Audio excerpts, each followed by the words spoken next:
എല്ലാ കൂട്ടുകാർക്കും നമസ്കാരം. നമ്മുടെ പുതിയ വീഡിയോയിലേക്ക് സ്വാഗതം. ഇന്നത്തെ നമ്മുടെ വീഡിയോ വളരെ രുചികരമായിട്ടുള്ള നാളികേര ചട്നിയാണ്. ഈ ഒരു ചട്നിയുടെ പ്രത്യേകത എന്താന്ന് വെച്ചാൽ രാവിലെ ഉണ്ടാക്കുന്ന ചട്നി വൈകിട്ടായാലും ഒരു തരി പോലും കേടായി പോകില്ല. ഇനിയിപ്പോ നിങ്ങളൊരു ട്രിപ്പൊക്കെ പോകുന്ന സമയത്ത് ഇതുപോലെയൊക്കെ ചട്നി തയ്യാറാക്കി കൊണ്ടുപോയാൽ നല്ല രുചികരമായിട്ട് തന്നെ കഴിക്കുകയും ചെയ്യാം. അതും നല്ല കൊഴുപ്പോട് കൂടി തന്നെയാണ് നമ്മളിത് തയ്യാറാക്കി എടുക്കുന്നതും. ഇനിയിപ്പോ നമ്മുടെ വീട്ടിലുണ്ടാക്കുന്ന ദോശയ്ക്കും ഇഡ്ഡലിക്കും ഉപ്പുമാവിനും അപ്പത്തിന്റെ കൂടെ വരെ കഴിക്കാൻ പറ്റിയ നല്ല സ്വാദേറിയ തേങ്ങ ചട്നിയാണ്. ഉണ്ടാക്കിയെടുക്കാനാണെങ്കിലോ വളരെ എളുപ്പമാണ്, കഴിക്കാനും നല്ല സ്വാദാണ്. അപ്പോൾ നോക്കാം എങ്ങനെയാണ് വളരെ രുചികരമായിട്ട് തന്നെ തേങ്ങാ ചട്നി വീടുകളിൽ തയ്യാറാക്കി എടുക്കുന്നതെന്ന് നമ്മുടെ വീഡിയോയിൽ കൂടെ നമുക്ക് കണ്ടു നോക്കാം. വീഡിയോ കാണുമ്പോൾ നിങ്ങൾക്ക് ഇഷ്ടപ്പെടുവാണെങ്കിൽ തീർച്ചയായിട്ടും നിങ്ങളുടെ വിലയേറിയ ലൈക്കിൽ തരാൻ മറക്കില്ല കേട്ടോ കൂട്ടുകാരെ. അപ്പോൾ നമുക്ക് നമ്മുടെ വീഡിയോ കണ്ടു നോക്കിയാലോ.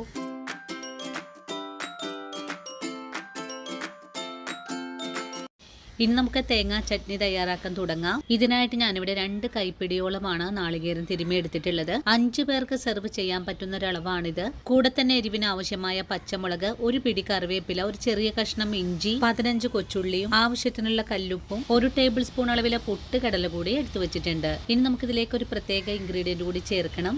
ഇതൊരു ചെറിയ കഷ്ണം മാങ്ങയാണ്. അധികമൊന്നും പുളിപ്പില്ലാത്ത മാങ്ങയാണ്. ഇനിയിപ്പോ മാങ്ങയ്ക്ക് പകരമായിട്ട് നിങ്ങൾക്ക് പിഴുപുളി ചേർക്കാം, അല്ലെങ്കിൽ ഇലിമ്പം പുളി ചേർക്കാം. നിങ്ങൾ തയ്യാറാക്കുന്ന ദോശയ്ക്കും ഇഡ്ഡലിക്കും പുളിപ്പ് കൂടുതലാണെങ്കിൽ ഇവ ഒന്നും ചേർക്കേണ്ട ആവശ്യവും വരുന്നില്ല. നമുക്ക് ഈ ചേരുവകള് ഒന്ന് വഴറ്റിയെടുക്കണം. രാവിലെ ഉണ്ടാക്കുന്ന ചട്നി വൈകിട്ടാവുമ്പോഴേക്കും കേടായി പോവാറുണ്ട്. അത് ഒഴിവാക്കുന്നതിനായിട്ട് നമുക്കിത് പ്രത്യേക രീതിയിലാണ് ചമ്മന്തി തയ്യാറാക്കി എടുക്കുന്നത്. ഇനി ഒരു പാൻ അടുപ്പിലേക്ക് വെച്ച് കൊടുത്തിട്ട് പാൻ ഒന്ന് ചൂടായി വരുമ്പോൾ നമുക്കിതിലേക്ക് എടുത്തു വെച്ചിട്ടുള്ള പൊട്ടുകടലയാണ് ആദ്യം ചേർക്കേണ്ടത്. പൊട്ടുകടല ചേർത്ത് കഴിഞ്ഞാൽ പിന്നെ ഇതിലേക്ക് കൊച്ചുള്ളി ചേർക്കാം. കൂടെ തന്നെ ഇഞ്ചിയും കട്ട് ചെയ്ത് ചേർത്തിട്ടുണ്ട്.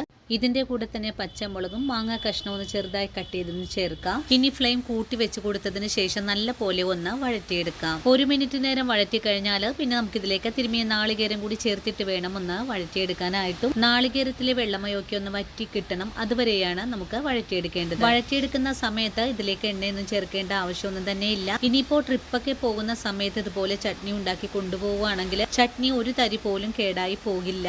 അങ്ങനെ നമ്മുടെ നാളികേരത്തിന്റെ വെള്ളമയൊക്കെ ഒന്ന് വറ്റി ഒന്ന് ഡ്രൈ ആയി വന്നിട്ടുണ്ട്. ഈ ഒരു സമയത്ത് ഫ്ലെയിം അങ്ങ് ഓഫ് ചെയ്ത് കൊടുക്കാം. അതിനുശേഷം നമുക്ക് ഈ കൂട്ടൊന്ന് തണുത്ത് വരാനായിട്ട് വെയിറ്റ് ചെയ്യാം. നാളികേര കൂട്ടൊന്ന് തണുത്ത് കഴിഞ്ഞാൽ ഒരു മിക്സിയുടെ ജാറിലേക്ക് മാറ്റിയിട്ട് നല്ലപോലെ ഒന്ന് അരച്ചെടുക്കാം. അങ്ങനെ ഇതിലേക്ക് 1 ഗ്ലാസ് ചൂടുവെള്ളം കൂടെ ഒഴിച്ചു കൊടുത്തിട്ടാണ് ഞാനിവിടെ അരച്ചെടുത്തിട്ടുള്ളത്. ഇനി അരച്ചെടുത്ത ചട്നി ഒരു മൺചട്ടിയിലേക്ക് കൂടെ ഒഴിച്ചു കൊടുക്കാം. ഇനി നിങ്ങളുടെ ആവശ്യത്തിനനുസരിച്ച് വെള്ളം ചേർത്ത് കൊടുക്കാം. അതിനുശേഷം ഫ്ലെയിം ഓൺ ആക്കിയിട്ട് ഇതുപോലെ ഒന്ന് ഇളക്കി യോജിപ്പിച്ചു കൊടുക്കാം. ഇനി നമ്മുടെ ചട്നി ഒന്ന് ചെറുതായിട്ടൊന്ന് ചൂടായി വന്നാൽ മാത്രം മതിയാകും. നമ്മൾ എടുത്തിട്ടുള്ളത് മൺചട്ടി ആയതുകൊണ്ട് ചെറിയ ചൂടാകുമ്പോൾ തന്നെ ഫ്ലെയിം അങ്ങ് ഓഫ് ചെയ്ത് കൊടുക്കേണ്ടതാണ്. അല്ലെങ്കിൽ ചട്ടിയുടെ ചൂട് കൊണ്ട് ചട്നി പിരിഞ്ഞു പോവാനൊക്കെ സാധ്യത വളരെ കൂടുതലാണ്. ഇപ്പോൾ നമ്മുടെ തേങ്ങാ ചട്നി ഇതുപോലെ ഒന്ന് ചൂടായി വന്നു. ഇനി താഴേക്ക് ഇറക്കി വെച്ചതിന് ശേഷം ഇതിലേക്ക് ഒരു താളിപ്പ് കൂടെ ചേർക്കാം. താളിപ്പ് ചെയ്തെടുക്കാനായിട്ട് ഒരു പാൻ അടുപ്പിലേക്ക് വെച്ചിട്ട് പാൻ ചൂടായി വരുമ്പോൾ വെളിച്ചെണ്ണ ഒഴിച്ചു കൊടുത്ത് കടുക് ചേർത്തൊന്ന് പൊട്ടിച്ചെടുക്കാം. ഇതിന്റെ കൂടെ തന്നെ 1 ടീസ്പൂൺ അളവില് ഉഴുന്ന പരിപ്പ് കൂടെ ചേർക്കാം.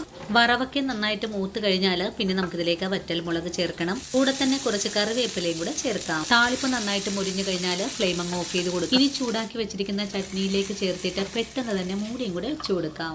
അങ്ങനെ നമ്മുടെ വളരെ രുചികരമായിട്ടുള്ള നാളികേര ചട്നി ഇവിടെ റെഡി ആയിട്ടുണ്ട്. ചൂടാറി വരുമ്പോൾ നമുക്കൊന്ന് ഇളക്കി യോജിപ്പിച്ചു കൂടെ കൊടുക്കാം. ഇനിയിപ്പോ ഇഡ്ഡലിക്കും ദോശയ്ക്കും ഒപ്പം സെർവ് ചെയ്യാൻ പറ്റുന്ന നല്ലൊരു സൈഡ് ഡിഷ് ആണ്. അപ്പോൾ ഇന്നത്തെ നമ്മുടെ വീഡിയോയും ഇത്രയേ ഉള്ളൂ കൂട്ടുകാരെ.